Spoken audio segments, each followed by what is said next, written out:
ভাই আমরা তো মুক্তিযুদ্ধকে দেশ স্বাধীন করেছি, তোমরা কি স্বাধীন করেছো?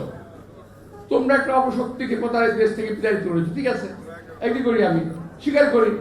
কিন্তু আমরাও আমাদের বয়সে এক সময় এরশাদের মতো, হাসিনার মতো স্বৈরাচারের পতন কিন্তু আমরা ঘটিয়েছি। আমরা বলি নাই এই জন্য আমাদের মন্ত্রী বানাতে হবে, আর তোমরা তুমি একটা পতন ঘটাই কয় যে আমার মন্ত্রী বানাতে হবে। আমরা মুক্তিযুদ্ধের পর যা যা কাজে ফেরত গিয়েছিলাম, আমরা কি বলি নাই আমাদের মন্ত্রী বানাতে হবে? আমরা যা যা কাজে ফিরে চলে গেছি, আমরা কলেজে পড়তাম, ইউনিভার্সিটি পড়তাম, সে পড়াশোনা করে চলে গেছি।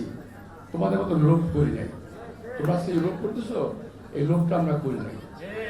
সুতরাং এত পাগল হওয়ার কি আছে ভাই?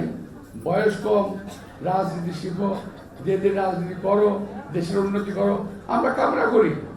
আমরা তোমাদের রাস্তায় ফুল ছিটিয়ে দেব রাজনীতি করার জন্য, কিন্তু অপকর্ম করার জন্য কোনো কাজ যদি করো তার জবাব আমরা দিতে পারি ইনশাআল্লাহ।